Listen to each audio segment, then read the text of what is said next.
conception does not guarantee manifestation. Now, what I mean by that is bird and a fish created by God. The fish was created to do what? Swim. So fish do not attend swimming lessons. I know it sounds simple, but it's very important. Why? Because swim is built into the fish. Why? Because God demanded the fish to swim. So he put the ability in it. Birds were designed by God to fly. So birds don't attend flight school. Flight is built in. I like this one. Seeds. Seeds were designed by the Creator to bring forth trees. You'll never find a seed attending a tree growing convention to learn how to grow trees.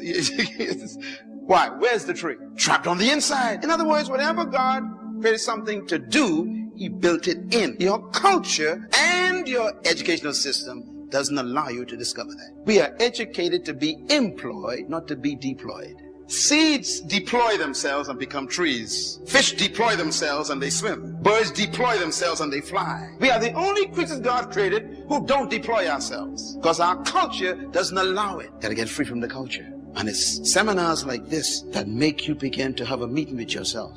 Discuss yourself with yourself and say to yourself, self, am I who I really am? You know, here's my conviction. This is why I believe that buried in every human being is a leader, trapped by an erroneous philosophy that you were born to follow. Let us make man to have what? Dominion. To govern, to rule, to lead, control. Which means that somewhere inside of you is a ruler, a controller, a leader, a dominator. Somewhere in there. Because he would not have demanded it if he didn't inject it. Which means that your ability is determined by your responsibility. Your potential is designed by your purpose. If your potential is equal to what you were born to do.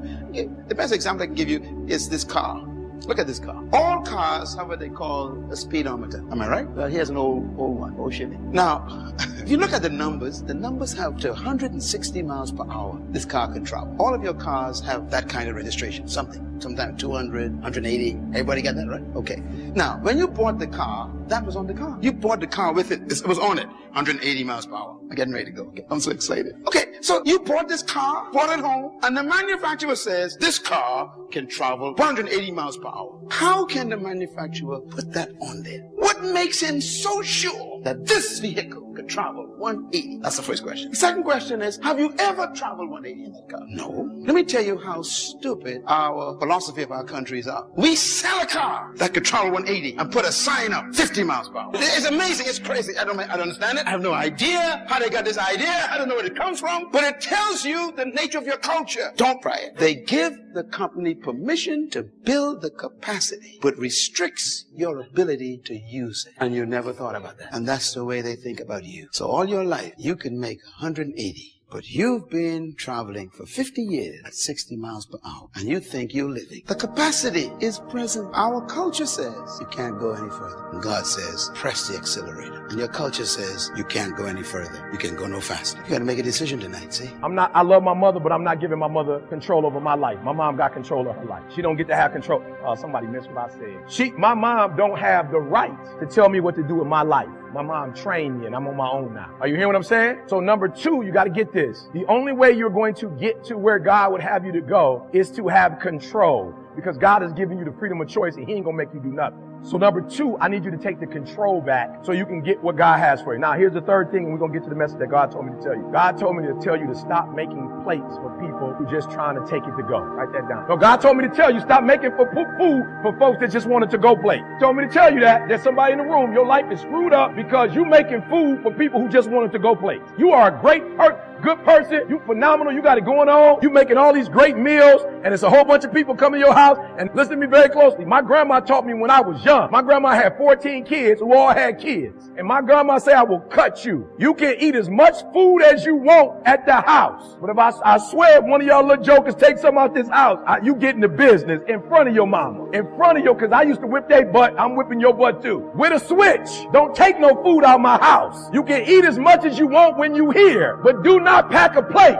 And most of y'all running with people who, when you fix food, they come to your house and take it to go play. They don't bring nothing. They not trying to help you. All they in your life to do is take, And you wondering why your life messed up. Because you were takers. You done made a whole spread. And they just coming in. They can't even say, they don't have the decency to say hi and thank you. You so ignorant though. You just so geeked to have them coming and so-and-so came to my house. I'm so glad they came over. Listen to me. I promise you there's some other folks who cooking or who would bring at least something to drink and some cups that would love to come to your house. You ain't got to put up with that mess. And so in 2019, God told me to tell you, your life gonna go to a whole nother level if you just get rid of folks who bring it in to go contain. You already know who they are too. As soon as I said it, you already knew who you like to see. They'll never bring that. You didn't even notice at first until it came in the atmosphere. Then all of a sudden you was like, you're right. They always taking. And I tell my babies all the time, it ain't nothing wrong with helping, but you can't help when you ain't got nothing. You got to have something first before you can help somebody. I couldn't do this if I was broke. The plane tickets cost money. The hotel I'm staying at in Buckhead costs money. I couldn't do this if I was broke. I couldn't be a blessing of you if I was broke.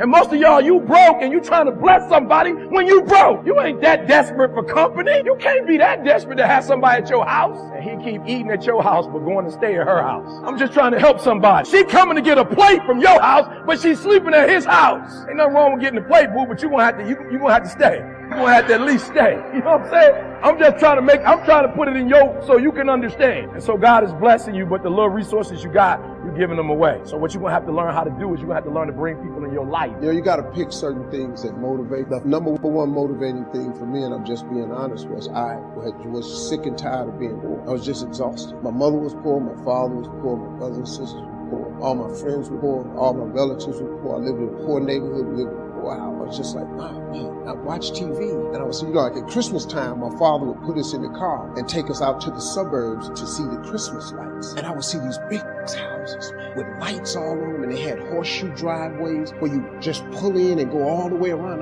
That was amazing to me. We would pull up in the driveway, got to back out. I've been doing that. And I kept saying, I told my father, I said, Dad, why don't we get one of these houses? He said, boy, I ain't got no money for this kind of house. He said, but if you work hard, keep going to church like your mama said, you can make some money, you can buy you one of these houses. That was it. My motivation was to buy a big house so I could put up Christmas lights and drive in the driveway. And I'm going to tell you something. Every home I have, every house I've ever owned or built, you got to pull in one way and drive all the way around to come out there. I have never built, lived, or owned a home that did not have that driveway with gates on both sides. Never. That was the biggest motivating. So my advice is you have to find a dream that's so big that it overwhelms all of your fears and causes you to never give up. Now you're going to think about quitting no matter what you do. I've thought about it many times, but I always just kept thinking about that house. And I've always dreamed of buying my mother and father a real house. And before they died, I was able to do all of that. Life can be brutal. Life can be unforgiving. If I had to sum up in one word the difference between the greats and the average, the difference between the successful and the nobodies of the world, one word, one attribute to describe the difference: discipline. If you don't have the discipline, you can forget about the trophy. You can forget about the success, the greatness. All champions have discipline. It's the discipline to work hard. Not when everyone is watching, but when no one is watching. When the fans aren't there. When the coach isn't there. When it's just you and your character. The discipline to eat strong, healthy foods when you have other tempting options. When those around you might not be so strong. The discipline to say no when those around you choose to be average. The discipline to keep going when it hurts. Because life doesn't give you what you want. It gives you what you deserve.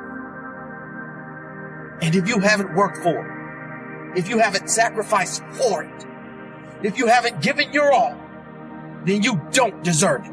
And you won't get it. Push through the pain. On the other side is growth. When pain comes, that means it's time to show character. Show me your character. Remain disciplined. Stay strong. When it all seems hopeless, keep plugging away. Nothing can stop you if you don't stop for anything. Don't stop for anything. Never break your discipline. Remain faithful to yourself and your vision. When it gets painful, push harder. Push through the pain. You gotta have the discipline to do 11 when your opponent stops at 10. The discipline to keep going when it hurts. Because life doesn't give you what you want.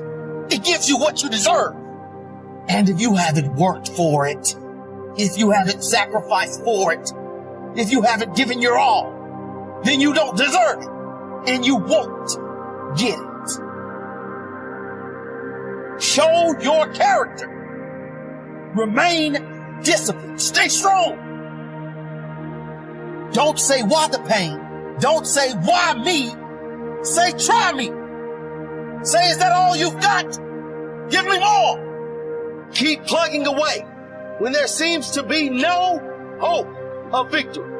When you don't see the results, hang in there.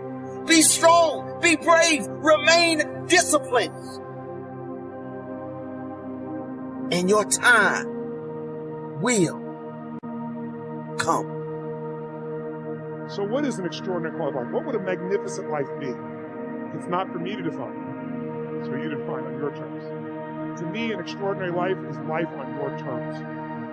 What would it look like if you really, truly, without bullshit, without exaggeration, could look yourself in the mirror and say, holy shit, look what I created. Most of things that happen in life you have no control over. You don't control your parents, where you're born, when you were born, what era, really what schools you go to, anything like that. And then beyond that, just things happen to you. And so the way I look at it, maybe 95, 96% of what happens in life you have no control over. But you have a little margin of control. And power is the ability to increase that tiny little margin to 4, 5, 6%. The gist of it is controlling yourself. Self-mastery. Power begins from within. If you're going to get anything out of life, you've got to throw your whole self at it. You know, you've got to throw your whole self at it. You can't go through life with a maybe attitude and expect to get anywhere. Right? You can't go through life and say, well, maybe this is going to work out, maybe. You've got to have something about you that says must. You've got to have a must attitude. A lot of people right now going after their dreams, wondering why they're not getting anywhere, wondering why they're not moving forward. Because you're going through life with your brakes on. The only way you're going to get results in your life to achieve your goals, your dreams, your desires is through taking massive action. Take action, take action, take action. That should be your mantra in your head. All day, all throughout the day, all throughout the week, all throughout the month. You do that, you take massive action, and see what's going to happen in your life. Your life's going to change. You can make the commitment to your life that you don't like the results that you have, and that you're going to do something about it. See, that power is available to all of us. Today I begin a new life. Today I shed my old skin, which hath too long suffered the bruises of failure and the wounds of mediocrity. Today I am born anew, and my birthplace is a vineyard where there is fruit for all.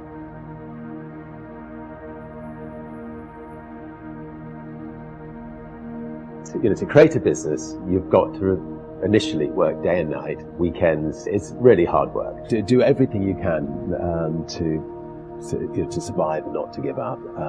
As long as you try everything you can, then if you fail, you'll sleep okay. The most important decision of your life is deciding whether you're truly committed to being happy no matter what.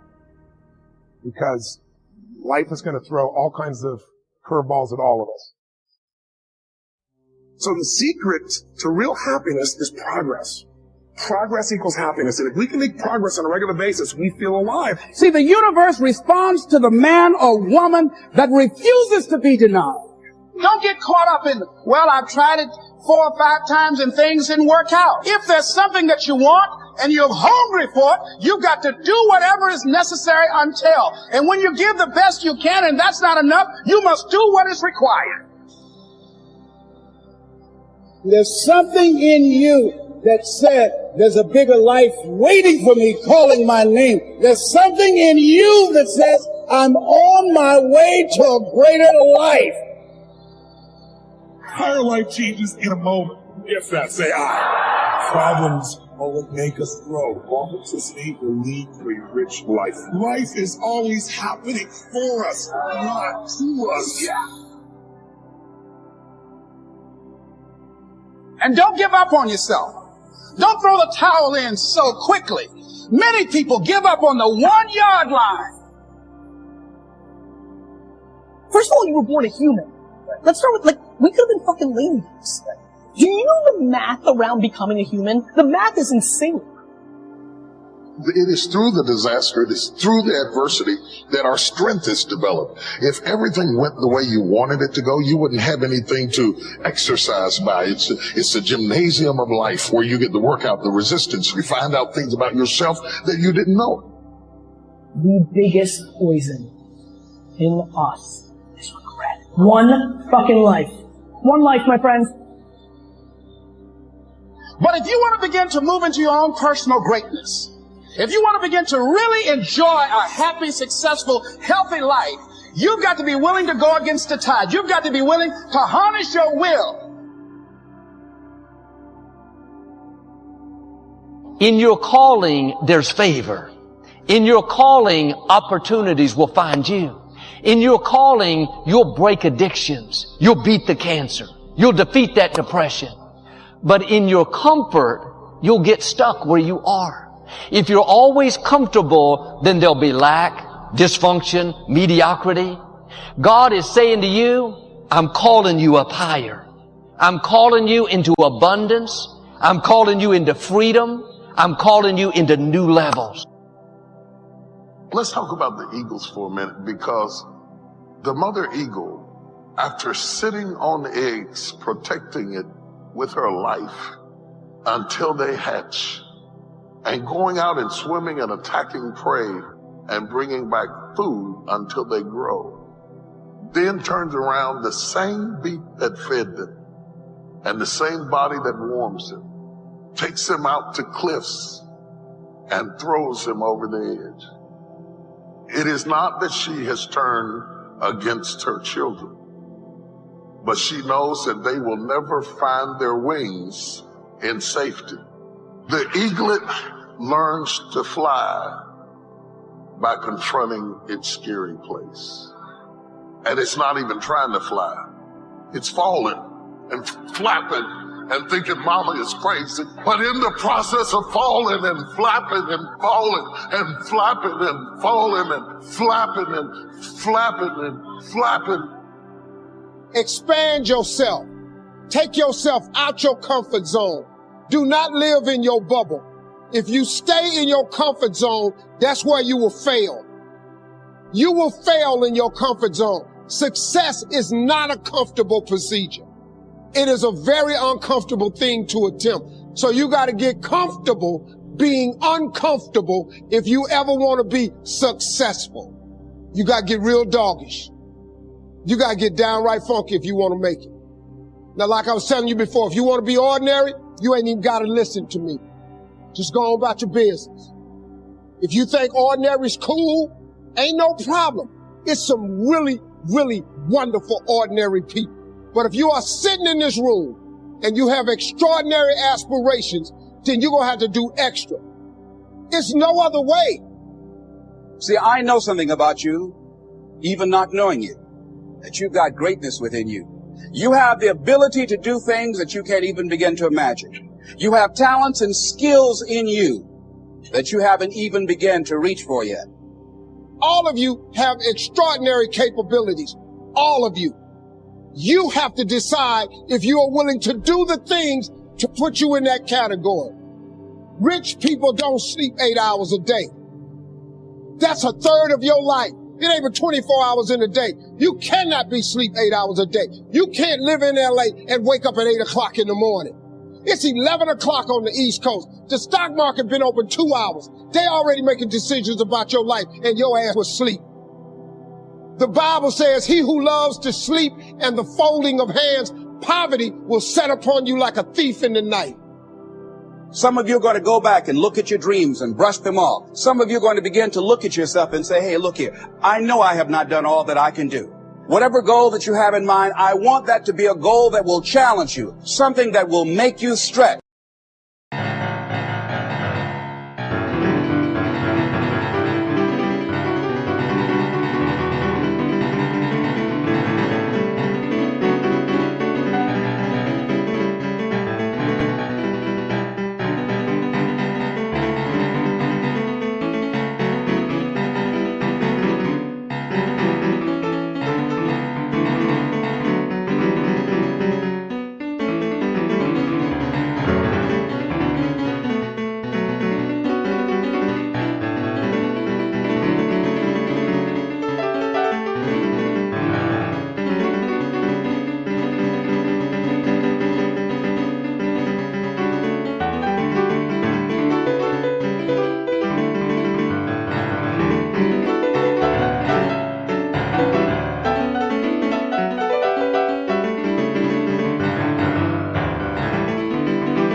It was Osborne who said, unless you attempt to do something beyond that which you've already mastered, you will never grow.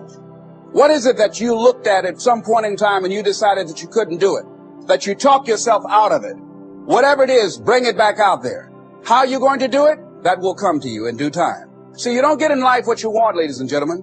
You get in life what you are, not what you want. And see, the good news is that we can always become more by working to develop ourselves. So the first process of making this your decade, you've got to begin to take a look at your life and look at where are you right now? What are your strengths? What are your weaknesses? What gives your life a sense of fulfillment, a sense of joy? What does a full, rich life means to you? What is it that you could love doing 7 days a week that'll bring a smile to your face? Think about that. When you have some goal out here that you're stretching for and reaching for that takes you out of your comfort zone, you'll find out some talents and abilities you have that you didn't know you had. See, ladies and gentlemen, life is too short trying to play it safe.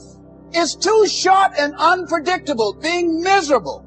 It's too short for that. Here's the thing. There's no safe position in life. Let me tell you why. It's a quiet secret that most people don't realize. You can't get out of life alive. So there's no safe position. You can die in the bleachers or you can die on the field. You might as well come out on the field and have a good time. So if you want to make this your decade, you've got to decide to be bold. So you got to be bold in life. Most people go through life trying to creep. No. Trying to be casual about it. No. You go through life being casual, you'll end up a casualty. No.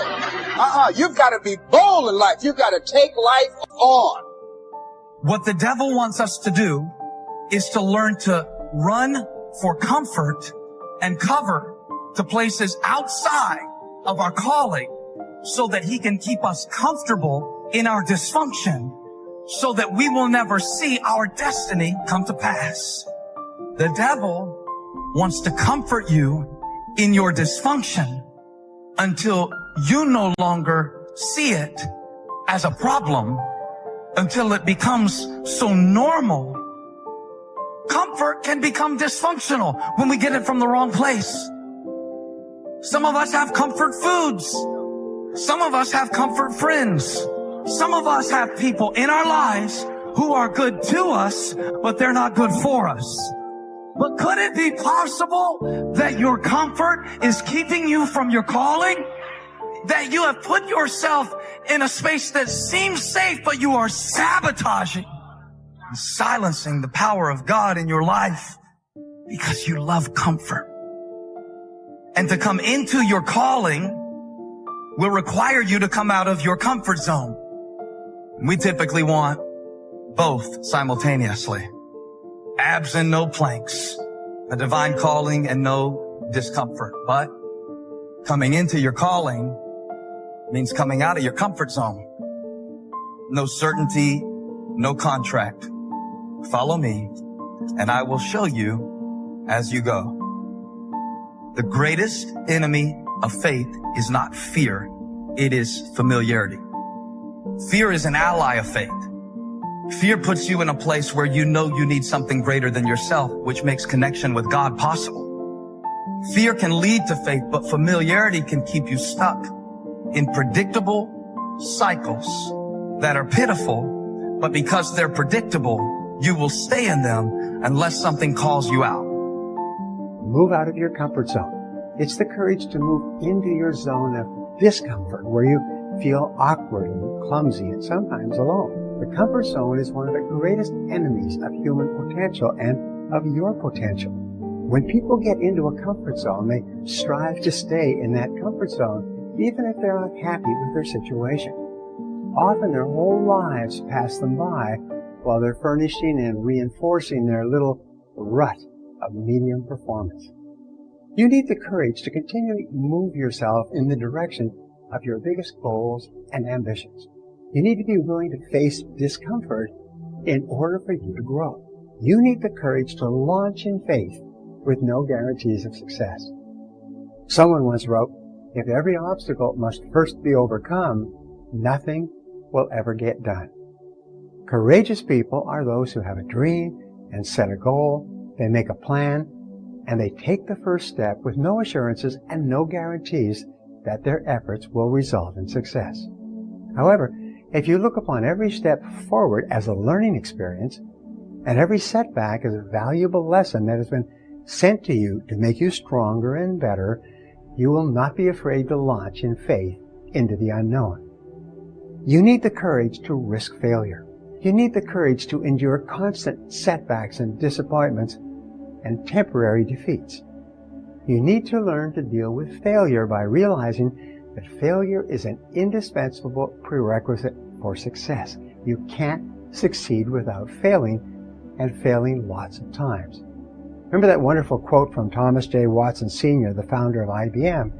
He said, "If you want to be successful faster, you must double your rate of failure." He said, "Success lies on the far side of failure." You need the courage to treat failure as an opportunity to more intelligently begin again. You need to overcome the fear of failure by doing the things you fear over and over until the fear is gone. And then by resolving to bounce rather than break when things don't work out for you. You need the courage to turn toward danger continuously, to face the things you fear. Imagine that you have a comfortable life as a teenager, or as a young adult, or as a child for that matter. But you know that you're not destined for comfort. There's some part of you that knows that, whatever that means, part of you that knows whatever that means. And what it means in part is that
there's something calling to you to move past the zone of comfort into the terrible world.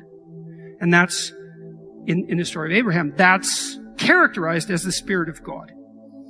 And it's a proposition. It's the Spirit of God is best conceptualized as that which calls you out of comfort to the adventure of your life. And the Abrahamic adventure is a very rough one, because as soon as Abraham leaves the comfort his father is established, all hell breaks loose. Right? He encounters starvation and tyranny and the conspiracy of powerful people to steal his wife, and war and death and the necessity of sacrificing his son. It's just brutal. It's just one bloody catastrophe after another. But it's an adventure. And that's a very interesting way of conceptualizing things as well, is that we're not exactly built for comfort. And the spirit that animates us isn't one that allows us to be content with mere contentment. We actually want to contend. And that the meaning in life isn't found in that comfort. And that's why when people talk about the meaning of life being something like happiness, they often mean something like contentment. It's like, yeah, no, not exactly. It doesn't look like we're hyper motivated by the idea of being nothing but a satiated infant. Right? All our needs taken care of. That's what you want. I want all my needs to be taken care of. Really? Is that what you want? Perhaps not. Perhaps you want an adventure. And then you might say, well, how best to undertake an adventure? And the answer might be, in the spirit of voluntary and forthright confrontation with the catastrophe of life. And that there's nothing better than that. Expand yourself. Take yourself out your comfort zone. Do not live in your bubble. Put some more air in your bubble. If you stay in your comfort zone, that's where you will fail. You will fail in your comfort zone. Success is not a comfortable procedure. It is a very uncomfortable thing to attempt. So you got to get comfortable being uncomfortable if you ever want to be successful. Rich people don't sleep 8 hours a day. That's a third of your life. It ain't but 24 hours in a day. You cannot be sleep 8 hours a day. You can't live in LA and wake up at 8 o'clock in the morning. It's 11 o'clock on the East Coast. The stock market been open 2 hours. They already making decisions about your life and your ass was asleep. The Bible says, he who loves to sleep and the folding of hands, poverty will set upon you like a thief in the night. He who loves to sleep and the folding of hands, poverty will set upon you like a thief in the night. You see, friends, what makes you comfortable can ruin you. And what makes you uncomfortable is the only way to grow. Let me say that again. What makes you comfortable can ruin you, and only in a state of discomfort can you continually grow. In Dostoevsky's great book, Notes from Underground, he talks about the problems with the utopian vision of universal contentment. He says, look, that's not what people are like.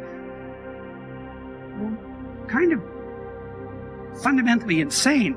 And if you just offered people the opportunity, he says, to eat cakes and sit in pools of warm bubbling water and busy themselves with the continuation of the species, and that was the paradisal vision, let's say, the first thing people would do would be to break that into bits just so that something compelling and adventurous would happen. That's what we're like. I think that's brilliant. It's a brilliant critique of a kind of infantilized utopian vision. That's not what we're made for. We're made for an adventure. And that adventure is found in the voluntary confrontation with that which terrifies you most deeply. Conception does not granted manifested, and what I mean by that is bread on a fish created by God. The fish was created to do what swims, so fish do not attend swimming lessons. I know it sounds simple, but it's very important. Why? Because swim is built into the fish. Why? Because God demands the fish to swim, so He put the ability in its birds. Were designed by God to fly, so boys don't attend school fight. Is built in. I like this one, seeds. Seeds were designed by the Creator to bring forth trees. You will never find the seeds attending a trees growing conventions to learn how to grow trees. Why? Where the trees trapped on the inside in our words. Whatever God's created some things to do, He built in your he built in your culture and your educational systems does not allow you to discover that we are educated to be employed, not to be deployed. Seeds deployed themselves and become trees. Fish deploy themselves and they swim. Birds deploy themselves and they fly. We are only creatures God created who don't deploy ourselves, because our culture does not allow us to get free from the cultures. And its seminars like that you may begin to have a meeting with yourself, discuss yourself with yourself, and say to yourself, and I am who I really am, I who hear my convention. This is why I believe that